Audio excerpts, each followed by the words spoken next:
ഹരേ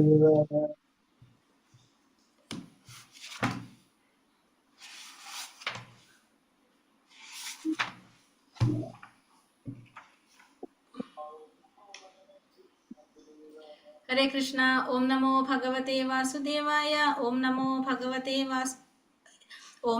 ഭഗവതേ വാസുദേവായ. ഓം അജ്ഞാനതിമിരാന്തസ്യ ജ്ഞാനാഞ്ജനശലാകയ ചക്ഷുരുന്മീലിതം യേന തസ്മൈ ശ്രീഗുരവേ നമഃ. നമോ വിഷ്ണുപാദായ കൃഷ്ണപ്രേഷ്ഠായ ഭൂതലേ ശ്രീമതേ ഭക്തിവേദാന്ത സ്വാമിനിതി നാമിനേ. നമസ്തേ സാരസ്വതേ ദേവേ ഗൗരവാണി പ്രചാരിണേ നിർവിശേഷ ശൂന്യവാദി പാശ്ചാത്യദേശധാരിണേ. ജയ ശ്രീ കൃഷ്ണ ചൈതന്യ പ്രഭു നിത്യാനന്ദ ശ്രീ അദ്വൈത ഗദാധര ശ്രീവാസാദി ഗൗരഭക്തവൃന്ദ. ഹരേ കൃഷ്ണ കൃഷ്ണ കൃഷ്ണ ഹരേ ഹരേ, ഹരേ രാമ രാമ രാമ ഹരേ ഹരേ. ഹരേ കൃഷ്ണ. ശ്രീ ശ്രീ രാധാ ഗോവിന്ദ് ടെമ്പിൾ ഇസ്കോൺ മാംഗ്ലൂരിന്റെ ഭഗവത്ഗീത ക്ലാസ്സിലേക്ക് എല്ലാവർക്കും സ്വാഗതം. ഹരേ കൃഷ്ണ. എല്ലാവർക്കും പ്രണാമം. അപ്പൊ നമ്മൾ ഇന്ന് അധ്യായം 18 ശ്ലോകം ഏത് തൊട്ടാണ് എടുക്കേണ്ടത്? 18ാമത്തെ അധ്യായത്തിന്റെ 48. അതെ, ഇതുവരെ എടുത്തത് അല്ലേ? 49 തൊട്ട് എടുക്കണം. 5ാമത്തെ ഭാഗം തൊട്ടാണ് നമ്മൾ എടുക്കാനുള്ളത്. അപ്പൊ ഇവിടെ നമ്മൾ 3 ഗുണത്തിലുള്ള കുറെ കാര്യങ്ങൾ, അതായത് 3 ഗുണത്തിലുള്ള ബുദ്ധിയെ കുറിച്ച് പറഞ്ഞു, പിന്നെ അതുപോലെ തന്നെ കർത്താവിനെ കുറിച്ച് പറഞ്ഞു, പിന്നെ 4 വർണ്ണങ്ങളിലുള്ളവരുടെ സ്വഭാവ സവിശേഷതകളെ കുറിച്ച് പറഞ്ഞു. അങ്ങനെ കുറെ കാര്യങ്ങൾ ഭഗവാൻ നമുക്കിവിടെ ഇപ്പൊ പറഞ്ഞു. പിന്നെ സുഖത്തെ കുറിച്ച് ഇതൊക്കെ നമ്മൾ കണ്ടു. ഇനി അടുത്ത ഭാഗം 5ാമത്തെ ഭാഗം ശ്ലോകം 49 മുതൽ 55 വരെയാണ് 5ാമത്തെ ഭാഗത്തിൽ പറയുന്നത്. നോക്കാം. ഓം നമോ ഭഗവതേ വാസുദേവായ. അസക്ത ബുദ്ധി സർവത്ര ചിദാത്മാ വിഗത സ്പൃഹഃ നൈഷ്കർമ്മ്യ സിദ്ധിം പരമാം സന്യാസേനാധിഗച്ഛതി. ആത്മസംയമനം നേടിയവനും അനാസക്തനും ഭൗതിക സുഖഭോഗങ്ങളെല്ലാം അവഗണിച്ചവനുമായ ഒരാൾക്ക് ത്യാഗ പരിശീലനത്തിലൂടെ പ്രതികരണങ്ങളിൽ നിന്നുള്ള പരമമായ മോചനം നേടാൻ കഴിയും. അപ്പോ ഇവിടെ പറയുന്നത് ആത്മസംയമനം നേടിയ വ്യക്തിക്ക്, ആസക്തി ഇല്ലാത്തൊരു വ്യക്തിക്ക്, ഭൗതികമായ സുഖഭോഗങ്ങളോട് ആസക്തി ഇല്ലാത്ത വ്യക്തി, അതായത് അനാസക്തനായ വ്യക്തിക്ക് ത്യാഗ പരിശീലനത്തിലൂടെ എന്ത് സാധിക്കും? പരമമായ മോചനം നേടാനായിട്ട് സാധിക്കും. താൻ പരമപുരുഷന്റെ ഒരു അംശം മാത്രമാണെന്നും തന്മൂലം സ്വകർമ്മ ഫലങ്ങൾ അനുഭവിക്കാനുള്ള അവകാശം തനിക്കില്ലെന്നും എപ്പോഴും ഓർക്കുന്നതാണ് യഥാർത്ഥമായ ത്യാഗം. അപ്പോൾ താൻ ആരാണ്? ഭഗവാന്റെ ഒരു അംശമാണ്. അതുകൊണ്ട് തന്നെ സ്വന്തം കർമ്മത്തിന്റെ ഫലം അനുഭവിക്കാനുള്ള അവകാശം ആർക്കില്ല? തനിക്കില്ല. കാരണം അതാർക്കാണ്? ഭഗവാനാണ് അല്ലെ. നമ്മുടെ ശരീരത്തിന്റെ ഭാഗങ്ങളാണ് ഈ പറഞ്ഞ കൈ, കാലും ഒക്കെ. പക്ഷെ ആ കൈ പ്രവർത്തിക്കുന്നുണ്ടെങ്കിലും അത് ആർക്ക് വേണ്ടിയിട്ടാണ്? ശരീരത്തിന് വേണ്ടി, അല്ലാണ്ട് കൈക്ക് വേണ്ടി മാത്രമല്ല അത് ചെയ്യുന്നത്. അതേപോലെ താൻ ഭഗവത് അംശമാകിയാൽ തന്റെ കർമ്മങ്ങളുടെ ഫലം ആസ്വദിക്കേണ്ടത് ഭഗവാനാണ്. ഇതാണ് ശരിയായ കൃഷ്ണാവബോധം. കൃഷ്ണാവബോധത്തോടെ പ്രവർത്തിക്കുന്ന വ്യക്തിയാണ് യഥാർത്ഥ സന്യാസി എന്ന് പറയുന്നത്. കൃഷ്ണാവബോധത്തിൽ പ്രവർത്തിക്കുന്ന വ്യക്തിയാണ്. സിദ്ധിം പ്രാപ്തോ യഥാ ബ്രഹ്മ യഥാപ്നോതി നിബോധമേ സമാസേനൈവ കൗന്ദേയ നിഷ്ഠാജ്ഞാനസ്യ യാ പര. ഹേ കുന്തിപുത്ര, ഈ നിലയിലെത്തിയവന് ആധ്യാത്മിക ജ്ഞാനത്തിന്റെ ആത്യന്തിക ഉന്നതിയായ ബ്രഹ്മപദം പ്രാപിക്കാൻ ഉതകുന്ന പദ്ധതിയെ പറ്റി ഇനി സംക്ഷിപ്തമായി പറഞ്ഞു തരാം. അത് എന്നിൽ നിന്ന് അതറിയുക. പിന്നെ ഈ പറയുന്നത് ആ നിലയിൽ എത്തിക്കഴിഞ്ഞാല്, ആ ആധ്യാത്മിക ജ്ഞാനത്തിന്റെ ആത്യന്തിക ഉന്നതിയായിട്ടുള്ള ആ ബ്രഹ്മപദത്തിൽ എത്തിക്കഴിഞ്ഞാല്, ബ്രഹ്മപദം പ്രാപിക്കാൻ ഉതകുന്ന ആ പദ്ധതിയെ കുറിച്ചാണ് ഇനി പറയുന്നത്. അപ്പൊ ഏറ്റവും ആത്യന്തിക ഉന്നതിയായിട്ടുള്ള ബ്രഹ്മപദം പ്രാപിക്കാനുള്ള പദ്ധതിയെ കുറിച്ചാണ് ഇനി പറയാൻ പോകുന്നത് ഭഗവാൻ.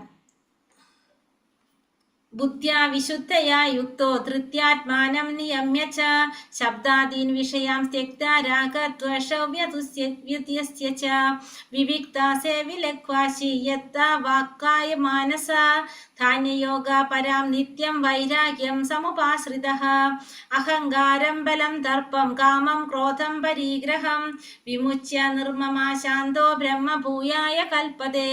തന്റെ ബുദ്ധിയാൽ ശുദ്ധീകരിക്കപ്പെട്ട് സ്ഥിരനിശ്ചയനായി മനസ്സിനെ നിയന്ത്രിച്ചും ഭോഗവിഷയങ്ങളെ ത്യജിച്ചും രാഗദ്വേഷങ്ങൾ തീണ്ടാതെയും വിജന സ്ഥലത്ത് താമസിച്ച് ഭക്ഷണം നന്നെ ചുരുക്കി ശരീരം, മനസ്സ്, വാക്ക് ഇവയെ കീഴടക്കി ധ്യാനയോഗം അനുഷ്ഠിക്കുന്ന ആൾ വിരക്തനായും മിഥ്യാഹങ്കാരം, ബലത്തെക്കുറിച്ചുള്ള മതം, മിഥ്യാഭിമാനം, കാമം, ക്രോധം, ഭൗതിക ദ്രവ്യങ്ങളിൽ ആഗ്രഹം എന്നീ ദോഷങ്ങൾ ഒഴിഞ്ഞും തെറ്റായ അതീശത്വ ബോധമില്ലാതെയും ശാന്തനായി തീർന്നിട്ട് നിശ്ചയമായും ആത്മസാക്ഷാത്കാരം നേടിയെടുക്കുന്നു. ഇവിടെ പറയുന്നത് തൻ്റെ ബുദ്ധിയാൽ ശുദ്ധീകരിക്കപ്പെട്ട് സ്ഥിരനിശ്ചയനായിട്ട് മനസ്സിനെ നിയന്ത്രിച്ചുകൊണ്ട് ഭോഗവിഷയങ്ങളൊക്കെ ത്യജിക്കുക. അതായത് ഇന്ദ്രിയ വിഷയങ്ങളൊന്നും ഇല്ലാതെ, രാഗദ്വേഷങ്ങളൊന്നും ഇല്ലാതെ, ഇഷ്ടാനിഷ്ടങ്ങളൊന്നുമില്ല, വിജനമായ സ്ഥലത്ത് താമസിച്ചുകൊണ്ട് ഭക്ഷണം നന്നേ ചുരുക്കി ശരീരം, മനസ്സ്, വാക്ക് എന്നിവയെ കീഴടക്കി ധ്യാനയോഗം അനുഷ്ഠിക്കുന്ന വ്യക്തിക്ക് വിരക്തനായും മിഥ്യാഹങ്കാരം, ബലത്തെക്കുറിച്ചുള്ള മതം, മിഥ്യാഭിമാനം, കാമം, ക്രോധം, ഭൗതിക ദ്രവ്യങ്ങളിലുള്ള ആഗ്രഹം ഈ പറഞ്ഞ ദോഷങ്ങളെല്ലാം ഒഴിഞ്ഞ് തെറ്റായ അതീശത്വ ബോധമില്ലാതെ എല്ലാതും ഭഗവാന്റെയാണെന്ന് മനസ്സിലാക്കിക്കൊണ്ട് ശാന്തനായി തീർന്ന വ്യക്തിക്ക് എന്ത് സാധിക്കും? ആത്മസാക്ഷാത്കാരം നേടിയെടുക്കാനായിട്ട് സാധിക്കും. ബ്രഹ്മഭൂത പ്രസന്നാത്മാ നാശോചതി ന കാംക്ഷതി സമ സർവേഷു ഭൂതേഷു മത്ഭക്തിം ലഭതേ പരാം. ഈ ആധ്യാത്മിക അവസ്ഥയിൽ എത്തിച്ചേർന്നവൻ പരബ്രഹ്മ സാക്ഷാത്കാരം സിദ്ധിച്ച് പരമാനന്ദം അനുഭവിക്കുന്നു. അയാൾക്ക് ദുഃഖമില്ല, ആഗ്രഹങ്ങളില്ല. എല്ലാത്തിനെയും എങ്ങനെ കാണാൻ സാധിക്കും? സമഭാവനയോടെ കാണാൻ ആ വ്യക്തിക്ക് സാധിക്കും. അയാൾ വിശുദ്ധ ഭക്തിയോടെ ഭഗവാന്റെ സേവനത്തിൽ മുഴുകുകയും ചെയ്യും. എവിടെ എത്തിക്കഴിഞ്ഞാല് ആ പരബ്രഹ്മ സാക്ഷാത്കാരം സിദ്ധിച്ച വ്യക്തിക്ക്, ആധ്യാത്മിക ബ്രഹ്മഭൂതാവസ്ഥയിൽ എത്തിക്കഴിഞ്ഞ വ്യക്തിയെ കുറിച്ചാണ് ഇവിടെ പറയുന്നത്. വിഷപ്പല്ലുകൾ തകർന്ന സർപ്പത്തെ എന്ന പോലെ ആത്മനിയന്ത്രിതങ്ങളായ ഇന്ദ്രിയങ്ങളെ പിന്നെ ആർക്ക് ഭയപ്പെടേണ്ട? ആ ഭക്തന് ഭയപ്പെടേണ്ട ആവശ്യമില്ല. ഭൗതിക വിഷബാധയേറ്റ മനുഷ്യനെ പ്രപഞ്ചം ദുരിതപൂർണമാകുന്നുള്ളൂ. പക്ഷെ ഒരു ഭക്തനെ സംബന്ധിച്ച് എങ്ങനെയാണ്? ആ പ്രപഞ്ചം, ലോകം എന്ന് പറയുന്നത് പരവ്യോമത്തെ പോലെ അല്ലെങ്കിൽ വൈകുണ്ഠത്തെ പോലെ മഹിമേറ്റാണ്. കാരണം ഇവിടെയും എന്ത് തന്നെയാണ് ചെയ്യുന്നത്? ഭഗവാന്റെ സേവനം തന്നെയാണ് ഭക്തൻ ചെയ്തു പോകുന്നത്. ഭക്ത്യാ മാമാഭിജാനാതി യാവാൻ യച്ഛാസ്മി തത്വതഃ തതോ മാം തത്വതോ ജ്ഞാതോ വിശതേ തദനന്തരം. ഭക്തിയുടെ സേവനം കൊണ്ട് മാത്രമേ ഞാനാണ് പരമദിവ്യോത്തമ പുരുഷൻ എന്ന സത്യം അറിയാൻ കഴിയൂ. ആ ഭക്തി കൊണ്ട് തന്നെ എന്നെക്കുറിച്ചുള്ള പൂർണ്ണബോധം നേടുമ്പോൾ അയാൾക്ക് ദൈവ സാമ്രാജ്യത്തിൽ പ്രാപിക്കാൻ സാധിക്കും. അപ്പൊ ഭഗവാൻ നേരത്തെ പറഞ്ഞിട്ടുള്ളതാണ് അല്ലെ, ഭക്തിയിലൂടെ മാത്രമേ ഭഗവാൻ അറിയാൻ സാധിക്കുള്ളൂ. ഭക്തിയുടെ സേവനം കൊണ്ട് മാത്രമാണ് ഞാനാണ് പരമദിവ്യോത്തമ പുരുഷൻ എന്ന സത്യം മനസ്സിലാക്കാൻ സാധിക്കുന്നത്. അങ്ങനെ അയാൾക്ക് ആ ഒരു സത്യം മനസ്സിലാക്കുമ്പോൾ ദൈവ സാമ്രാജ്യത്തിൽ പ്രവേശിക്കാൻ ആ വ്യക്തിക്ക് സാധിക്കും. വിശദേ എന്ന പദം എന്നിൽ ഉൾപ്പോകുന്നു. വ്യക്തിശൂന്യ ബ്രഹ്മത്തോടുള്ള ഏകീഭാവം എന്ന അദ്വൈത സിദ്ധാന്തത്തെയാണ് സൂചിപ്പിക്കുന്നതെന്ന് തെറ്റിദ്ധരിക്കരുത്. അതെല്ലാം ശരി. കാരണം സ്വന്തം വ്യക്തിത്വം പുലർത്തിക്കൊണ്ട് തന്നെ ഭഗവത് സമ്പർക്കത്തിനും സേവനത്തിനും വേണ്ടി കൃഷ്ണാവധാമത്തിൽ പ്രവേശിക്കുക എന്നതാണ് ഇവിടെ അർത്ഥം. അപ്പോൾ സ്വന്തം വ്യക്തിത്വം നിലനിർത്തിക്കൊണ്ടാണ് എന്ന് പറയുന്നത് ഭഗവാന്റെ ധാമത്തിൽ പ്രവേശിക്കുന്നത്, ഭഗവാന് സേവനം ചെയ്യുന്നത്. അല്ലാതെ എങ്ങനെയല്ല, ഭഗവാനോട് ഏകീഭവിക്കുകയല്ല ചെയ്യുന്നത്. പച്ചക്കിളി പച്ചമരത്തിൽ കയറുന്നത് അതിനോട് ഏകീഭവിക്കാനല്ല. എന്തിനു വേണ്ടിയാണ്? അതിന്റെ ഫലങ്ങള് ആസ്വദിക്കാൻ വേണ്ടിയാണ്. ഇനി അടുത്ത ഭാഗം യോഗ കോണിയുടെ സംഗ്രഹം 56 മുതൽ 60 വരെയുള്ള ശ്ലോകം. സർവ കർമ്മണ്യാപി സത കുർവണോ മദ്വ്യപാശ്രയഃ മത്പ്രസാദാദവാപ്നോതി ശാശ്വതം പദമവ്യയം. ഏതു തരം പ്രവർത്തികളിൽ ഏർപ്പെട്ടിരുന്നാലും എന്നെ മാത്രം ആശ്രയിക്കുന്ന എൻ്റെ വിശുദ്ധ ഭക്തന്മാർ എൻ്റെ കാരുണ്യം കൊണ്ടും സംരക്ഷണം കൊണ്ടും അനശ്വരവും ശാശ്വതമായ എൻ്റെ ധാമം പ്രാപിക്കും. അപ്പൊ ഏത് തരത്തിലുള്ള പ്രവൃത്തിയിൽ ഏർപ്പെട്ടിരുന്നാലും ശരി, ഭഗവാനെ മാത്രം ആശ്രയിക്കുന്ന ഭഗവാന്റെ ഭക്തന്മാര് ഭഗവാന്റെ കാരുണ്യം കൊണ്ട്, ഭഗവാന്റെ സംരക്ഷണം കൊണ്ട് അവർക്ക് എന്ത് സാധിക്കും? അനശ്വരമായിട്ടുള്ള ശാശ്വതമായിട്ടുള്ള ഭഗവാന്റെ ധാമം പ്രാപിക്കാൻ അവർക്ക് സാധിക്കും. മദ്വ്യപാശ്രയ എന്നതിന് പരമപുരുഷന്റെ സംരക്ഷണത്തിൽ എന്നാണ് അർത്ഥം. ഭൗതിക കൽമഷങ്ങളിൽ നിന്ന് മോചനം ലഭിക്കാൻ വേണ്ടി വിശുദ്ധ ഭക്തൻ ഭഗവാന്റെ അല്ലെങ്കിൽ ഭഗവാന്റെ പ്രതിനിധിയായിട്ടുള്ള ആധ്യാത്മിക ഗുരുവിന്റെ നിർദ്ദേശം അനുസരിച്ച് പ്രവർത്തിക്കണം. അപ്പൊ നമുക്ക് ഈ ഭൗതിക ലോകത്തു നിന്ന് മോചനം വേണമെങ്കിൽ നമുക്ക് എന്ത് വേണം? ഒന്നുകിൽ ഭഗവാന്റെ അല്ലെങ്കിൽ ഭഗവാന്റെ പ്രതിനിധിയായിട്ടുള്ള ഒരു ആധ്യാത്മിക ഗുരുവിന്റെ നിർദ്ദേശത്തോടെ പ്രവർത്തിക്കേണ്ടത് അത്യാവശ്യമാണ്. ചേതസാ സർവകർമാണി മയി സന്യസ്യ മത്പരഃ ബുദ്ധിയോഗമുപാശ്രിത്യ മച്ചിത്ത സതതം ഭവ. സകല കർമ്മങ്ങളിലും എന്നെ ആശ്രയിക്കൂ, എന്നിട്ട് എൻ്റെ സംരക്ഷണത്തിൽ സദാ പ്രവർത്തിക്കുക. അങ്ങനെയുള്ള ഭക്തിയുടെ സേവനത്തിൽ എന്നെ പറ്റിയുള്ള പൂർണ്ണമായ ബോധവും ഉണ്ടായിരിക്കണം. അപ്പൊ എന്ത് വേണം? എല്ലാ കർമ്മങ്ങളിലും ഭഗവാനെ ആശ്രയിക്കുക, ഭഗവാന്റെ സംരക്ഷണത്തിൽ സദാ പ്രവർത്തിക്കുക. അങ്ങനെയുള്ള ഭക്തി സേവനത്തിൽ എന്തുണ്ടാവും? ഭഗവാനെ പറ്റിയുള്ള പൂർണ്ണ ബോധം ഉണ്ടായിരിക്കുകയും ചെയ്യാം.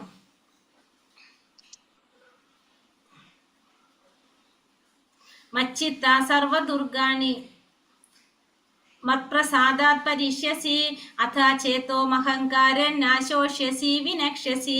എന്നെ കുറിച്ച് ബോധവാനായിരുന്നാൽ നിനക്ക് എന്റെ പ്രസാദം കൊണ്ട് തന്നെ ബദ്ധ ജീവിതത്തിന്റെ സകല ക്ലേശങ്ങളെയും അതിജീവിക്കാൻ സാധിക്കും. അപ്പൊ ഭഗവാനെ കുറിച്ച് ആ ബോധം ഉണ്ടായിരുന്നു കഴിഞ്ഞാൽ ഭഗവാന്റെ പ്രസാദം കൊണ്ട്, ഭഗവാന്റെ കാരുണ്യം കൊണ്ട് തന്നെ എന്ത് സാധിക്കും? ബദ്ധ ജീവിതത്തിലെ സകല ക്ലേശങ്ങളെയും അതിജീവിക്കാനായിട്ട് സാധിക്കും. ആ ബോധത്തോടെ പ്രവർത്തിക്കാതെ മിഥ്യാഹങ്കാരം കൊണ്ട് ഭഗവാന്റെ അഭിമതം അനുസരിക്കാതെ പോയാലോ നാശമായിരിക്കും ഫലം. അത് മനസ്സിലാക്കാതെ മിഥ്യാഹങ്കാരം കൊണ്ട് ഭഗവാന്റെ അഭിമതം അനുസരിക്കാതെ പോയാല് നാശമായിരിക്കും ഫലം. കൃഷ്ണാവബോധത്തോടെ പ്രവർത്തിക്കാത്തവർക്ക് ഭൗതികതയുടെ ചുഴിക്കുത്തിൽ സ്വയം നഷ്ടപ്പെട്ടു പോകും. ആ സംസാര സമുദ്രത്തിൽ ജനന മരണങ്ങളിൽ പെട്ട് അവർ വലയുകയും ചെയ്യും. ചെയ്യേണ്ടത് എന്താണെന്നും ചെയ്യരുതാത്തത് എന്തെന്നും ആ ബദ്ധ ജീവാത്മാവിന് അറിഞ്ഞുകൂടാ. പക്ഷേ ആ ബദ്ധ ജീവാത്മാവിന് എന്തറിയില്ല? എന്താണ് ചെയ്യേണ്ടത്, എന്താണ് ചെയ്യാൻ പാടില്ലാത്തതെന്ന് അറിയില്ല. അതുകൊണ്ട് തന്നെ ആ സംസാര സമുദ്രത്തിലെ ആ ജനന മരണങ്ങളിൽ വെട്ട് വലയും. പക്ഷെ കൃഷ്ണാവബോധം ഉദിച്ചവനാണെങ്കിലോ പ്രവൃത്തി സ്വാതന്ത്ര്യം ഉണ്ടെന്ന് മാത്രമല്ല ചെയ്യേണ്ടത് എന്താണെന്നും ചെയ്യാൻ പാടില്ലാത്തത് എന്താണെന്നും അതറിയാം. ആ ചെയ്യുന്ന പ്രവൃത്തികൾ മുഴുവൻ ആരുടെ പ്രേരണയനുസരിച്ചായിരിക്കും? ഭഗവാന്റെ പ്രേരണയനുസരിച്ചും ആധ്യാത്മിക ഗുരുവിന്റെ സ്ഥിരീകരണത്തോടു കൂടിയായിരിക്കും ആര് ചെയ്യുന്നത്? കൃഷ്ണാവബോധം ഉദിച്ച വ്യക്തി ചെയ്യുന്നത്. യദഹങ്കാരമാശ്രിത്യാനായോത്സ്യ ഇതി മന്യസേ മിഥ്യൈഷ വ്യവസായസ്തേ പ്രകൃതിം സ്വാം നിയോഷ്യതി. എന്റെ നിർദ്ദേശത്തെ അനുസരിച്ചില്ലെങ്കിൽ, അതായത് യുദ്ധം ചെയ്യുന്നില്ലെങ്കിൽ നിനക്ക് എന്ത് സംഭവിക്കും? നീ വഴി പിഴച്ചു പോകും. മാത്രമല്ല നിന്റെ സ്വഭാവ പ്രകൃതിയാൽ നീ യുദ്ധത്തിൽ ഏർപ്പെടണം. കാരണം അർജുനൻ ആരാണ്? ക്ഷത്രിയനാണ്. അപ്പൊ ക്ഷത്രിയന്റെ ധർമ്മമാണ് യുദ്ധം ചെയ്യുക എന്നുള്ളത്. അപ്പൊ അതുകൊണ്ട് നീ എന്ത് ചെയ്യണം? നീ യുദ്ധത്തിൽ ഏർപ്പെടുക തന്നെ വേണം. കാരണം നീ ക്ഷത്രിയനാണ്. അപ്പോ ഭഗവാൻ നിർദ്ദേശത്തെ അല്ലെങ്കിൽ ഭഗവാന്റെ പ്രതിനിധിയായിട്ടുള്ള ആചാര്യന്റെ നിർദ്ദേശത്തെ നമ്മൾ ഒരിക്കലും എന്ത് ചെയ്യാൻ പാടില്ല? അവഗണിക്കാൻ പാടില്ല. പരമപുരുഷന്റെ കൽപ്പന നിറവേറ്റുന്നതിൽ വൈമുഖ്യം കാണിക്കരുത്. കാരണം ഭഗവത് ആജ്ഞ നിർവഹിക്കുന്നവർ ഏത് അവസരത്തിലും സുരക്ഷിതരായിരിക്കും. അപ്പൊ ഭഗവാൻ പറയുന്നത് അനുസരിക്കുന്നവർക്ക് എല്ലാ തരത്തിലും അവർ സുരക്ഷിതരായിരിക്കും. അവർക്ക് ആരുടെ കാരുണ്യം ഉണ്ടാവും? ആരുടെ സംരക്ഷണം ഉണ്ടാവും? ഭഗവാന്റെ സംരക്ഷണം എപ്പോഴും ഉണ്ടായിരിക്കും. സ്വഭാവജേന കൗന്ദേയ നിബദ്ധ സ്വേന കർമ്മണ കർത്തും നിയച്ഛസി യന്മോഹാത് കരീഷ്യസാവശോപിതത്. അല്ലയോ പാർത്ഥ, വ്യാമോഹം കൊണ്ട് നീ ഇപ്പോൾ എന്റെ ആജ്ഞ നിറവേറ്റാൻ മടിക്കുന്നു. എന്നാൽ സ്വാഭാവികമായ കർമ്മത്തിന്റെ പ്രേരണയ്ക്ക് വഴങ്ങി അനിഷ്ടമായി തോന്നുന്ന അതേ കർമ്മം നിനക്ക് ചെയ്യേണ്ടി വരും. അപ്പൊ അർജുനനോട് പറയാണ്, വ്യാമോഹം കൊണ്ടാണ് നീ ഇപ്പൊ എന്ത് ചെയ്യാൻ മടിക്കുന്നത്? എന്റെ ആജ്ഞ നിറവേറ്റാൻ മടിക്കുന്നത്. പക്ഷെ സ്വാഭാവികമായിട്ടുള്ള കർമ്മത്തിന്റെ പ്രേരണയ്ക്ക് വഴങ്ങിക്കൊണ്ട്, അതായത് നീ ഒരു ക്ഷത്രിയനാണല്ലോ, ക്ഷത്രിയന്റെ ധർമ്മമാണ് യുദ്ധം ചെയ്യുക എന്നുള്ളത്. അപ്പൊ അതുകൊണ്ട് തന്നെ ആ കർമ്മത്തിന്റെ പ്രേരണയ്ക്ക് വഴങ്ങിയിട്ട് അനിഷ്ടമായിട്ട് നീ പറയുന്ന ഈ കാര്യം നീ ചെയ്യേണ്ടതായിട്ട് വരും. അർജുനന് ഇപ്പൊ യുദ്ധം ചെയ്യാൻ മടി കാണിക്കുകയാണ് അല്ലെ? അപ്പൊ അത് അനിഷ്ടമായിട്ട് പറയുന്ന ആ പ്രവൃത്തി തന്നെ നിനക്ക് ചെയ്യേണ്ടി വരും എന്നുള്ളത് ഭഗവാൻ ഇവിടെ പറയാണ്. അടുത്ത ഭാഗം 61 മുതൽ 63 വരെ. ഈശ്വര സർവഭൂതാനാം ഹൃദയശാർജുന തിഷ്ഠതി പ്രാമയൻ സർവഭൂതാനി യന്ത്രാരൂഢാനി മായയ. അർജുന, പരമപുരുഷൻ എല്ലാവരുടെ ഹൃദയത്തിൽ കുടികൊള്ളുകയും ഭൗതിക ശക്തിയാൽ നിർമ്മിതമായ യന്ത്രത്തിൽ എന്ന പോലെ സ്ഥിതി ചെയ്യുന്ന ജീവാത്മാക്കളുടെ ഭ്രമണത്തെ നിയന്ത്രിക്കുകയും ചെയ്യുന്നു. അപ്പൊ എല്ലാവരുടെ ഉള്ളിലും ആരുണ്ട്? പരമാത്മാവായിട്ട് ഭഗവാൻ ഇരിക്കുന്നുണ്ട്. ആ ഭഗവാൻ എല്ലാവരെയും നിയന്ത്രിക്കുന്നത് ആരാണ്? ഭഗവാനാണ്. എപ്രകാരമാണോ ഭൗതിക ശക്തിയാൽ നിർമ്മിതമായ ഒരു യന്ത്രം പ്രവർത്തിക്കുന്നത്, അതേപോലെ എല്ലാ ജീവാത്മാക്കളുടെയും ഭ്രമണത്തെ നിയന്ത്രിക്കുന്നത് ആരാണ്? ഭഗവാനാണ്. ഉഗ്രവേഗതയുള്ള ഒരു കാറിൽ സഞ്ചരിക്കുന്നവൻ വേഗത കുറഞ്ഞ കാറിൽ സഞ്ചരിക്കുന്നവനേക്കാൾ വേഗത്തിൽ, കുറഞ്ഞ ഒന്നിൽ സഞ്ചരിക്കുന്നവനേക്കാൾ വേഗത്തിൽ പോകുന്നു. കാർ ഓടിക്കുന്ന വ്യക്തികൾ ഏത് തരക്കാരാണെന്നുള്ളതല്ല പ്രശ്നം. ഇവിടെ എന്താണ്? ഓരോ ജീവാത്മാവിനും അതിനനുയോജ്യമായ ശരീരമാണ് ആര്? പരമാത്മാവിന്റെ പ്രേരണ മൂലം ആര് നൽകുന്നത്? പ്രകൃതി നൽകുന്നത്. ആ ജീവാത്മാവിന്റെ ജന്മജന്മാന്തരത്തിലുള്ള ആഗ്രഹങ്ങൾക്കനുസരിച്ച് പ്രവർത്തിക്കാനുള്ള സാഹചര്യങ്ങൾ ഉണ്ടാക്കുകയാണ് ഇവിടെ ചെയ്യുന്നത്. അതായത് ഓരോരുത്തർക്കും അവരവരുടെ ആഗ്രഹങ്ങൾക്കനുസരിച്ച് പ്രവർത്തിക്കാനുള്ള സാഹചര്യങ്ങൾ ഉണ്ടാക്കുകയാണ് ഇവിടെ ആര് ചെയ്യുന്നത്? ഭഗവാൻ ചെയ്യുന്നത്. ഭഗവാന്റെ ഇച്ഛയ്ക്ക് അനുസരിച്ച് പ്രേരണ മൂലം പ്രകൃതിയാണ് ആ ശരീരം നൽകുന്നത്. അത് ഓരോരുത്തരുടെ ആഗ്രഹങ്ങൾ നടപ്പിലാക്കാൻ വേണ്ടിയിട്ട് അതിനുള്ള സ്വാതന്ത്ര്യം ഇപ്പൊ എല്ലാവർക്കും ഭഗവാൻ കൊടുക്കുന്നുണ്ട്. തമേവ ശരണം ഗച്ഛ സർവഭാവേന ഭാരത തത്പ്രസാദാത് പരാം ശാന്തി സ്ഥാനം പ്രാപ്സ്യാസി ശാശ്വതം. ഹേ ഭാരത, ആ പരമപുരുഷൻ ആത്മാർപ്പണം ചെയ്യൂ. അവിടുത്തെ പ്രസാദം കൊണ്ട് നീ പരമമായ ശാന്തി നേടും, ശാശ്വതമായ പരമപദം പ്രാപിക്കും. അപ്പൊ എന്ത് ചെയ്യണം? ആ പരമപുരുഷനെ നീ ആത്മാർപ്പണം ചെയ്യണം. ഭഗവാന്റെ പ്രസാദം കൊണ്ട് നിനക്ക് ശാന്തി നേടാനും ആ പരമപദം പ്രാപിക്കാനും നിനക്ക് സാധിക്കും. ഇതി തേ ജ്ഞാനമാഖ്യാതം ഗുഹ്യാത് ഗുഹ്യതരം മയ വിമൃശൈതശേഷേണ യഥേച്ഛസി തഥാ കുരു. അപ്പൊ ഇപ്രകാരം അതിരഹസ്യമായ ജ്ഞാനമാണ് ഇപ്പൊ ഞാൻ എന്ത് പറഞ്ഞു നിനക്ക് പറഞ്ഞു തന്നത്. ഇനി നീ എന്ത് ചെയ്യാ? നീ ഇതെല്ലാം ആലോചിച്ചിട്ട് നിനക്ക് ഏതാണോ ശരി അത് ചെയ്യാനായിട്ട് ഭഗവാൻ അർജുനനോട് പറയണം. അപ്പൊ ഇത്രയും കാര്യങ്ങൾ ഞാൻ നിനക്ക് പറഞ്ഞു തന്നു. ഇനി നീ ആലോചിച്ച് നോക്ക, ഇതിലേതാണ് ശരി എന്നുള്ളത് നീ ചെയ്യുക. യഥേച്ഛസി തഥാ കുരു. ഹിതമെന്ന് തോന്നുന്നത് ചെയ്യുക എന്ന വാക്കുകളാണ്. അപ്പൊ അതായത് ജീവാത്മാവിനുള്ള അല്പമാത്രമായ സ്വാതന്ത്ര്യത്തിൽ ആരിടപെടുന്നില്ല? ഭഗവാൻ ഇടപെടുന്നില്ല എന്നുള്ളത് നമുക്ക് മനസ്സിലാക്കാം. 64 മുതൽ 66 വരെയുള്ള ഭാഗം 8ാമത്തെ. സർവഗുഹ്യതമം ഭൂയ ശൃണു മേ പരമം വചഃ ഇഷ്ടോസി മേ ദൃഢമിതി തതോ ഭക്ഷ്യാമി തേ ഹിതം. എനിക്ക് അത്രയും പ്രിയപ്പെട്ട സുഹൃത്തായതിനാലാണ് പരമഗുഹ്യമായ ഈ ജ്ഞാനം, സർവോത്തമമായ ഉപദേശം നിനക്ക് ഞാൻ നൽകുന്നത്. ഇനിയും കേൾക്കൂ, നിന്റെ മേന്മയ്ക്ക് വേണ്ടി. അപ്പോ നീ എൻ്റെ അത്രയും പ്രിയപ്പെട്ട സുഹൃത്തായത് കൊണ്ട് മാത്രമാണ് നിനക്ക് ഞാൻ ഇത്രയും പരമരഹസ്യമായിട്ടുള്ള ഈ ജ്ഞാനം ഉപദേശിക്കുന്നത്. ഇനിയും ഞാൻ നിനക്ക് പറഞ്ഞു തരാൻ. അത് എന്തിനു വേണ്ടിയിട്ടാണ്? നിന്റെ നന്മയ്ക്ക് വേണ്ടിയിട്ടാണ് അത്രയും ശ്രേഷ്ഠമായിട്ടുള്ള ഉപദേശം ഞാൻ നിനക്ക് നൽകുന്നത്. മന്മനാഭവ മദ്ഭക്തോ മത്യാ ജീവാ നമസ്കുരു മാമേ വൈശ്യസി സത്യം തേ പ്രതിജാനേ പ്രിയോസിമേ. അപ്പൊ ഭഗവാൻ എന്താ പറയുന്നത്? എന്നെ എപ്പോഴും ഓർക്കുക, എന്റെ ഭക്തനാവുക, എന്നെ ആരാധിക്കണം, എന്നെ പ്രണമിക്കണം. ഈ 4 കാര്യങ്ങൾ ചെയ്തു പോന്ന നിശ്ചയമായിട്ട് നിനക്ക് എന്നെ പ്രാപിക്കാൻ സാധിക്കും. ഞാൻ തീർത്തു പറയുന്നു, എന്തെന്നാൽ എനിക്ക് പ്രിയപ്പെട്ടവനാണ് നീ. അപ്പൊ ഭഗവാൻ വ്യക്തിപരമായിട്ട് ഭഗവാൻ പറയാണ്. എന്താ പറയണത്?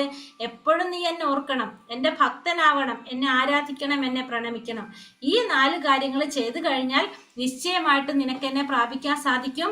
കാരണം നീ എനിക്ക് പ്രിയപ്പെട്ടവനായിട്ട് മാറുമെന്ന് ഭഗവാൻ പറയാണ്. അപ്പൊ എപ്പോഴും ഭഗവാൻ ഓർക്കുക, ഭഗവാന്റെ ഭക്തനാവുക, ഭഗവാൻ ആരാധിക്കുക, ഭഗവാനെ പ്രണമിക്കുക. ഈ 4 കാര്യങ്ങളാണ് ഭഗവാൻ നമ്മളോട് ചെയ്യാൻ പറയുന്നത്. ഭഗവാന്റെ ശുദ്ധ ഭക്തനാവുകയും ഭഗവാനെ കുറിച്ച് സ്മരിക്കുകയും ഭഗവാന് വേണ്ടി പ്രവർത്തിക്കുകയും വേണം എന്നതാണ് അതീവ രഹസ്യമായ ഈ ജ്ഞാനം. ഔദ്യോഗികമായിട്ട് ഒരു ധ്യാനിയാകേണ്ടതല്ല, ഭഗവാനെ കുറിച്ച് നിരന്തരം സ്മരിക്കാൻ അവസരം കിട്ടുന്ന വിധത്തില് ജീവിതത്തെ ചിട്ടപ്പെടുത്തുന്നത്. അപ്പൊ നമ്മളോടൊരു ധ്യാനിയാകാനല്ല ഭഗവാൻ പറയുന്നത്, ഭക്തനാകാനാണ് ഇവിടെ പറയുന്നത്. അപ്പോൾ ജീവിതത്തില് നമ്മൾ ഒട്ടും എന്ത് ഉണ്ടാവരുത്? ഭഗവാനെ സ്മരിക്കാത്ത ഒരു സമയം പോലും നമ്മളെ ജീവിതത്തിൽ ഉണ്ടാവരുത്. അതിനനുസരിച്ച് നമ്മളെ ജീവിതത്തെ നമ്മൾ ചിട്ടപ്പെടുത്തിയെടുക്കണം. സർവധർമാൻ പരിത്യജ്യ മാമേകം ശരണം വ്രജ അഹം ത്വാം സർവപാപേഭ്യോ മോക്ഷയിഷ്യാമി മാം ശുചഃ. സർവധർമ്മങ്ങളെയും ത്യജിച്ച് എന്നിൽ ശരണം തേടുക, ഞാൻ നിന്നെ സകല പാപ പ്രതികരണങ്ങളിൽ നിന്നും മോചിപ്പിക്കാം, ഭയപ്പെടേണ്ട. അപ്പൊ എല്ലാ ധർമ്മങ്ങളും ത്യജിച്ച് എന്ത് വേണം? ഭഗവാനെ ശരണം തേടാം. അപ്പോ എല്ലാ തരത്തിലുള്ള പാപ പ്രതികരണങ്ങളിൽ നിന്നും ഭഗവാൻ മോചിപ്പിക്കാം, ഭയപ്പെടേണ്ട എന്ന് ഭഗവാനോട് ഉറപ്പ് തരാണ്. എല്ലാ ധർമ്മങ്ങളും ത്യജിച്ച് ഭഗവാനെ ശരണം പ്രാപിക്കുക. പൂർണ്ണ ബോധത്തോടെ കൃഷ്ണന് ചെയ്യപ്പെടുന്ന സേവനം തന്നെ ജ്ഞാനത്തിന്റെ അതികോപ്യമായ അംശം. ഇതാണ് ഭഗവത്ഗീതയുടെ കാതൽ എന്ന് പറയുന്നത്. ഭഗവാന് ചെയ്യപ്പെടുന്ന സേവനമാണ്. മാം ശുചഃ എന്ന പദം ഇവിടെ ശ്രദ്ധേയമാണ്. ഭയപ്പെടേണ്ട, ശങ്കിക്കേണ്ട, വിഷാദിക്കേണ്ട എന്നാണ് അതിന്റെ അർത്ഥം പറയുന്നത്. എല്ലാ ധർമാനുഷ്ഠാനങ്ങളെയും ത്യജിച്ച് സ്വയം ഭഗവാന് സമർപ്പിക്കുന്നത് എങ്ങനെയെന്ന് വ്യാകുലപ്പെടുന്നവരുണ്ടാകും. ഇത് വെറും മനസ്താപമാണ്. അപ്പൊ ചിന്തിക്കുന്നുണ്ടാവില്ല, നമുക്ക് എല്ലാം ത്യജിച്ചിട്ട് എങ്ങനെയാ ഭഗവാനെ സമർപ്പിക്കുക എന്നുള്ളത്. അത് വെറുതെ വ്യാകുലപ്പെടുന്നത് വെറുതെ ആണെന്നാണ് അവിടെ പറയുന്നത്. ഇനി അടുത്ത ഭാഗം 67 മുതൽ 71 വരെയുള്ളത്. ഇതം തേനാതപസ്കായ നാഭക്തായ കഥാചന ശുശ്രൂഷവേ വാച്യം നച മാം യോപ്യസൂയതി. തപസ്സോ ഭക്തിയോ ഇല്ലാത്തവർക്കും ഭക്തി സേവന കർമ്മത്തിൽ ഏർപ്പെടാത്തവർക്കും എന്നോട് അസൂയ ഉള്ളവർക്കും രഹസ്യമായി ജ്ഞാനം ഉപദേശിക്കരുത്. ഇപ്പൊ തപസ്സില്ലാത്തവർക്ക്, ഭക്തി ഇല്ലാത്തവർക്ക്, പിന്നെ ഭക്തി സേവനത്തിൽ ഏർപ്പെടാത്തവർക്ക്, എന്നോട് അസൂയ ഉള്ളവർക്കൊന്നും എന്ത് പാടില്ല? ഈ രഹസ്യമായ ജ്ഞാനം ഉപദേശിക്കാനായിട്ട് പാടില്ല എന്നാണ് ഭഗവാൻ. അപ്പൊ ഭഗവാൻ പറയുന്നു, ഇത് ആരോടൊന്നും പറയരുത്. തപസ്സില്ലാത്തവർക്ക്, ഭക്തി ഇല്ലാത്തവർക്ക്, ഭഗവാന്റെ ഭഗവാന്റെ ഭക്തിയുടെ സേവനം ചെയ്യാത്തവർക്ക്, ഇവരോടൊന്നും, ഭഗവാനോട് അസൂയുള്ളവരോടൊന്നും ഇത് ഉപദേശിക്കരുതെന്ന് ഭഗവാൻ പറയുകയാണ്. അതായത് അവിശ്വാസികൾക്ക് ഭഗവത്ഗീതയെ കുറിച്ചോ ഭഗവാനെ കുറിച്ചോ അറിവുണ്ടാകുക സാധ്യമല്ല. ആധികാരികതയുള്ള ഒരു ഉത്തമ ഭക്തനിൽ നിന്ന് കൃഷ്ണന്റെ യാഥാർത്ഥ്യം അറിയുന്നതിന് മുമ്പ് ആരും ഭഗവത്ഗീതയെ വ്യാഖ്യാനിക്കാൻ ശ്രമിക്കരുത്. അപ്പൊ ഭഗവത്ഗീത നമ്മൾ മനസ്സിലാക്കേണ്ടത് ഒരു ഉത്തമ ഭക്തനിൽ നിന്ന്, അല്ലെങ്കിൽ ഭഗവാന്റെ ആധികാരിക പ്രതിനിധിയിൽ ഒരു ഗുരുവിൽ നിന്നാണ് നമ്മളത് മനസ്സിലാക്കേണ്ടത്. അല്ലാതെ നമ്മൾ സ്വയം വ്യാഖ്യാനിക്കാനായിട്ട് ഒരിക്കലും പഠിക്കാനായിട്ട് ശ്രമിക്കരുത്. യാ ഇദം പരമം ഗുഹ്യം മത്ഭക്തേഷ്വാഭിധ്യാസ്യതി ഭക്തിമയീം പരാം കൃത്വാ മാമേ വൈഷ്യത്യ സംശയഃ. പരമരഹസ്യമായി ജ്ഞാനത്തെ എൻ്റെ ഭക്തന്മാർക്ക് ഉപദേശിക്കുന്നവന് ശുദ്ധ ഭക്തിയുടെ സേവനം സുനിശ്ചിതമാണ്. അവസാനം അയാൾ എന്നിലേക്ക് തിരിച്ചെത്തും. അപ്പൊ ആരാണോ ഭഗവാന്റെ ഈ പരമരഹസ്യമായ ജ്ഞാനം ഭഗവാന്റെ ഭക്തന്മാർക്ക് ഉപദേശിക്കുന്നത്, അവർക്ക് ഭഗവാനിലേക്ക് തിരിച്ചെത്താനായിട്ട് സാധിക്കും. നച്ചാ തസ്മാൻ മനുഷ്യേഷു കശ്ചിൻ മേ പ്രിയ കൃത്രിമഃ ഭവിതാ നാച മേ തസ്മാദ്യൻ അന്യ പ്രിയതരോ ഭുവി. അങ്ങനെയുള്ളൊരു ഭൃത്യനേക്കാൾ എനിക്ക് പ്രിയങ്കരമായിട്ട് ഈ ലോകത്തിൽ മറ്റൊരാളില്ല, ഇനി ഒരിക്കലും ഉണ്ടാവുകയില്ല. അപ്പോൾ ഭഗവത്ഗീത എല്ലാവരിലേക്കും എത്തിക്കുന്ന, ഭഗവാനെ കുറിച്ച് പറയുന്ന വ്യക്തിയാണ് ഭഗവാൻ ഏറ്റവും പ്രിയപ്പെട്ട വ്യക്തി എന്ന് ഭഗവാനോട് പറയാണ്. അങ്ങനെയുള്ളവനേക്കാൾ പ്രിയപ്പെട്ടവനായിട്ട് എനിക്ക് വേറെ ആരുമില്ല എന്നുള്ളതും കൂടി ഭഗവാൻ പറയാണ്. ആദ്യക്ഷതേച്ചയ ഇമം ധർമ്മ്യം സംവാദമാവയോ ജ്ഞാനയജ്ഞേന തേനാഹം ഇഷ്ടാ സ്വാമീതി മേ മതിഹി. നമ്മൾ തമ്മിൽ നടത്തുന്ന പാവനമായി സംഭാഷണം പഠിച്ചറിയുന്നവർ ബുദ്ധി കൊണ്ട് എന്നെ ആരാധിക്കുകയാണ് ചെയ്യുന്നതെന്ന് ഞാൻ പ്രഖ്യാപിക്കുന്നു. അപ്പോൾ ഭഗവാൻ പറയുന്നു, നമ്മൾ തമ്മിൽ നടത്തുന്ന ഈ പാവനമായ സംഭാഷണം പഠിക്കുന്നവരെന്താണ്, ബുദ്ധി കൊണ്ട് ഭഗവാൻ ആരാധിക്കുകയാണ് ചെയ്യുന്നത്. അപ്പൊ അവരും ഭഗവാൻ ആരാധിക്കുകയാണ് ബുദ്ധി കൊണ്ട് എന്ന് ഭഗവാനോട് പറയുന്നു. ശ്രദ്ധാവാനാനസൂയശ്ച ശൃണുയാതാപി യോ നരഃ സോപി മുക്തശുഭാം ലോകാൻ പ്രാപ്നുയാത് പുണ്യകർമ്മണാം. അസൂയ തീണ്ടാതെയും വിശ്വാസത്തോടു കൂടിയും ഇത് ശ്രദ്ധിക്കുന്നവൻ പാപപ്രതികരണങ്ങളിൽ നിന്ന് മുക്തനായി പുണ്യാത്മാക്കൾ വാഴുന്ന ശുഭകരങ്ങളായ ലോകങ്ങളിലെത്തും. അപ്പൊ ആരാണോ അസൂയയില്ലാതെ വിശ്വാസത്തോടു കൂടി ഇത് ശ്രവിക്കുന്നത്, അവർക്ക് എന്ത് സാധിക്കും? പാപപ്രതികരണങ്ങളിൽ നിന്നുള്ള മോചനം നേടാനും പുണ്യാത്മാക്കൾ വാഴുന്ന ശുഭകരമായ ലോകങ്ങളിലേക്ക് എത്താനും അവർക്ക് സാധിക്കും. ഇനി അടുത്ത ഭാഗം 72-73 ശ്ലോകത്തില് കച്ചിദേതച്യുതം പാർത്ഥ ത്വയൈകാഗ്രേണ ചേതസ കച്ചിദജ്ഞാന സമ്മോഹ പ്രാണഷ്ടേസ്തേ ധനഞ്ജയ. കുന്തിപുത്രനായ ധനഞ്ജയ, നീ ഇതെല്ലാം ശ്രദ്ധയോടുകൂടി കേട്ടില്ലേ? അജ്ഞാനത്തിൽ നിന്നുളവായ നിന്റെ വ്യാമോഹം ഇപ്പോൾ നീങ്ങിയില്ലേ? അപ്പൊ അർജുനനോട് ചോദിക്കാണ്, അർജുന, ധനഞ്ജയ എന്ന് വിളിക്കുന്നവിടെ, നിന്റെ സംശയമെല്ലാം ഇപ്പൊ തീർന്നില്ലേ? അജ്ഞാനം കൊണ്ട് നിനക്കുണ്ടായ വ്യാമോഹം ഇപ്പൊ നീങ്ങിയില്ലേ? ഞാൻ ഈ പറഞ്ഞ കാര്യങ്ങളെല്ലാം നീ ശ്രദ്ധയോട് കൂടി കേട്ടില്ലേ എന്ന് അർജുനനോട് ഭഗവാൻ ചോദിക്കുകയാണ്. ഭഗവത്ഗീത ഒരു കവിയോ നോവലിസ്റ്റോ എഴുതിയ സാധാരണ പുസ്തകമല്ല.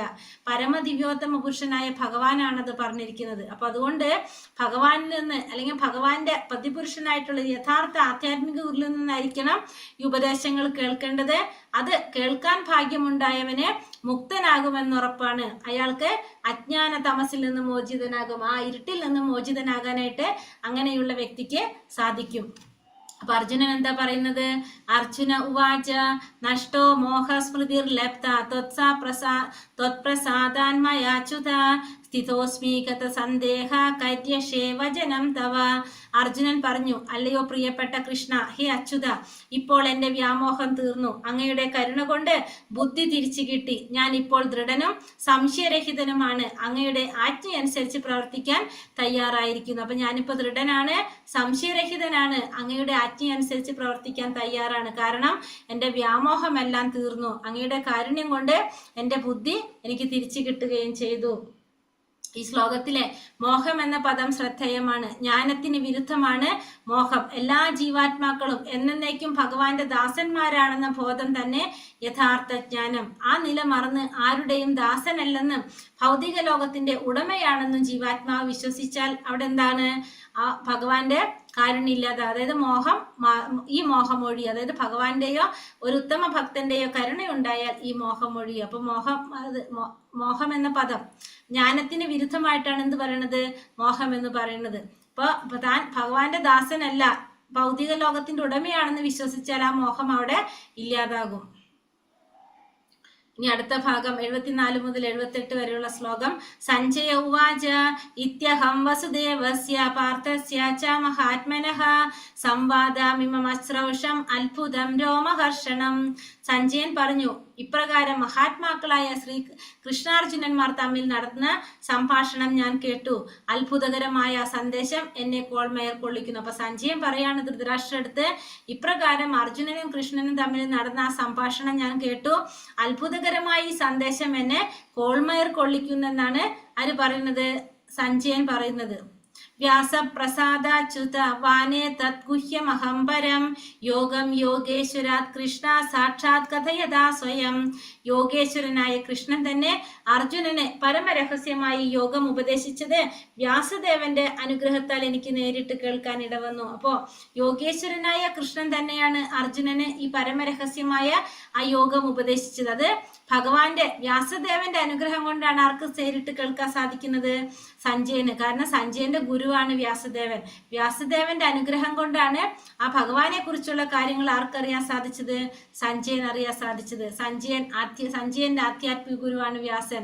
ഭഗവാനെ തനിക്കറിയാൻ സാധിച്ചത് വ്യാസപ്രസാദം കൊണ്ടാണെന്ന് സഞ്ജയനോട് പറയാണ്. കൃഷ്ണനെ കുറിച്ച് ജ്ഞാനം നേടേണ്ടത് നേരിട്ടല്ല, നമുക്ക് എങ്ങനെ നേടേണ്ടത്? ഗുരുവിലൂടെയാണ് ആ ജ്ഞാനം നേടേണ്ടത് നമുക്കിവിടെ മനസ്സിലാക്കി തരാണ്. രാജൻ സംസ്മൃത്യ സംവാദമിമം അത്ഭുതം കേശവാർജുനയോ പുണ്യം ഹൃഷ്യാമി ച മുഹുർമുഹു. കൃഷ്ണാർജുനന്മാരുടെ അത്ഭുതകരമായ സംവാദം വീണ്ടും വീണ്ടും ഓർത്തോർത്ത് ഞാൻ അനുനിമിഷം ആനന്ദപുളകിതനാകുന്നു രാജാവ്. അപ്പോ കൃഷ്ണനും അർജുനനും തമ്മിൽ നടത്തിയ പുണ്യ സംവാദം അത് ഓർക്കും തോറും ആനന്ദപുളകിതനാവാണ് ആര്? സഞ്ജയൻ. അത് രാജാവിനോട് പറയാണ്. ശ്രീകൃഷ്ണ ഭഗവാനിൽ നിന്ന് ഗീതോപദേശം സിദ്ധിച്ചവന് പൂർണ്ണമായിട്ടുള്ള കൃഷ്ണാവബോധം മുദിക്കും. തൽഫലമായി അയാൾക്ക് ജ്ഞാനം വർദ്ധിച്ചു വരും. അതെങ്ങനെയല്ല? നൈമിഷികമായിട്ടല്ല, ഒത്തിരി സമയത്തേക്ക് വേണ്ടിയല്ല, നിരന്തരമായിട്ട് ജീവിതത്തിൽ ആനന്ദം അനുഭവിക്കാനായിട്ട് ആ വ്യക്തിക്ക് സാധിക്കും. തച്ച സംസ്മൃത്യ രൂപമത്യത്ഭുതം ഹരേ വിസ്മയോ മേ മഹാൻ രാജൻ ഹൃഷ്യാമി ച പുനഃ. അല്ലയോ രാജാവേ, കൃഷ്ണന്റെ അത്ഭുതാവഹമായ രൂപം ഓർക്കും തോറും എനിക്ക് വിസ്മയം വർദ്ധിക്കുന്നു, വീണ്ടും വീണ്ടും സന്തോഷമുണ്ടാകുന്നു. അപ്പോൾ ആ ഭഗവാന്റെ അത്ഭുതാവഹമായിട്ടുള്ള രൂപത്തെ കുറിച്ച് ചിന്തിക്കും തോറും ആലോചിക്കും തോറും എനിക്ക് വളരെയധികം വിസ്മയം ഉണ്ടാകാണ്, വളരെ സന്തോഷം ഉണ്ടാകുന്നതായിട്ടാണ് ആര് പറയുന്നത്? സഞ്ജയൻ പറയുന്നത്. യത്ര യോഗേശ്വര കൃഷ്ണോ യത്ര പാർത്ഥാധനുർധരഃ തത്ര ശീർവിജയോ ഭൂതിർ ധ്രുവ നിധിർമതിർമമ. എവിടെ യോഗേശ്വരനായ കൃഷ്ണനുണ്ടോ, എവിടെ വെല്ലാളി വീരനായ അർജുനനുണ്ടോ, അവിടെയാണ് ഈ ഐശ്വര്യവും വിജയവും അസാധാരണ ശക്തിയും നീതിയും ഉള്ളത്. ഇതാണ് എൻ്റെ അഭിപ്രായം. അപ്പോൾ ഇവിടെ സഞ്ജയൻ പറയാണ്, എവിടെയാണോ യോഗേശ്വരനായ കൃഷ്ണനുള്ളത്, എവിടെയാണോ വില്ലാളി വീരനായ അർജുനനുള്ളത്, അവിടെയാണ് എന്തുണ്ടാകുന്നത്? ഐശ്വര്യം ഉണ്ടാകുന്നത്, വിജയം ഉണ്ടാകുന്നത്, അസാധാരണ ശക്തി ഉണ്ടാകുന്നത്, നീതി ഉണ്ടാകുന്നത്. ഇത് സഞ്ജയന്റെ അഭിപ്രായം പറയണം. എന്തുകൊണ്ടാണ് സഞ്ജയൻ അഭിപ്രായം പറയുന്നത്? ഭഗവത്ഗീത തുടങ്ങുന്നത് എങ്ങനെയാണ്? ധൃതരാഷ്ട്ര ഉവാച ധർമ്മക്ഷേത്രേ കുരുക്ഷേത്രേ സമവേദായുത്സവഃ മാമകാ പാണ്ഡവശ്ചൈവ കിമകുർവത സഞ്ജയ. സഞ്ജയനോടുള്ള ചോദ്യത്തിലൂടെയാണ് തുടങ്ങുന്നത് അല്ലെ. ധൃതരാഷ്ട്ര ചോദിക്കുകയാണ്, എന്താണ് ഈ തന്റെ മക്കളും പാണ്ഡുപുത്രരും എന്ത് ചെയ്തു? അപ്പൊ ഇവിടെ പറയാണ് സഞ്ജയൻ എന്താണ് പറയുന്നത്? ധൃതരാഷ്ട്രക്ക് തന്റെ കക്ഷി വിജയം പ്രതീക്ഷിക്കേണ്ട എന്ന് സഞ്ജയൻ നേരിട്ട് പറയാണ്. കൃഷ്ണൻ കൂടെയുള്ളത് കൊണ്ട് അർജുനന്റെ കക്ഷിക്കാണ് ജയം ഉറപ്പിക്കാം. ഭഗവത്ഗീതയിലെ 5 പ്രധാന വിഷയങ്ങളാണ് ചർച്ച ചെയ്യപ്പെടുന്നത്. പരമദിവ്യോത്തമ പുരുഷനായിട്ടുള്ള ഭഗവാനെ കുറിച്ച്, ഭൗതിക പ്രകൃതിയെ കുറിച്ച്, ജീവാത്മാവിനെ കുറിച്ച്, ശാശ്വതമായ കാലത്തെക്കുറിച്ചും കർമ്മത്തെക്കുറിച്ചും. ഈ 5ഉം ഭഗവാൻ കൃഷ്ണനെ ആശ്രയിച്ചാണ് നിലനിൽക്കുന്നത്. അപ്പോൾ ധൃതരാഷ്ട്രയുടെ ചോദ്യത്തിനുള്ള ഉത്തരമായിട്ടാണ് ലാസ്റ്റ് ശ്ലോകം ആര് പറയുന്നത്? സഞ്ജയൻ പറയുന്നത് വിജയം ആർക്കാണ് ഉണ്ടാവുക? അർജുനന്. കാരണം ഭഗവാൻ കൂടെയുള്ളത് കൊണ്ട് അർജുനനാണ് വിജയിക്കുക എന്നുള്ളത് സഞ്ജയനോട് പറയാണ്. ഹരേ കൃഷ്ണ കൃഷ്ണ കൃഷ്ണ ഹരേ ഹരേ, ഹരേ രാമ രാമ രാമ ഹരേ ഹരേ. വഞ്ചാകൽപതരൂപേശ്ച കൃപാ സിന്ധോഭ്യേവ ച പതിതാനാം പാവനേഭ്യോ വൈഷ്ണവേഭ്യോ നമോ നമ. അനന്തകോടി വൈഷ്ണവ ഭക്തവൃന്ദി കി ജയ്, ശ്രീല പ്രഭുപാദ് കി ജയ്, ഗുരുദേവ് കി ജയ്, നിതായ് ഗൗരപ്രമാനന്ദേ. ഹരി ഹരി ബോൽ. ഹരേ കൃഷ്ണ. സർവം കൃഷ്ണാർപ്പണമസ്തു. ഓം തത്സത്. ഹരേ കൃഷ്ണ. എല്ലാവർക്കും പ്രണാമം.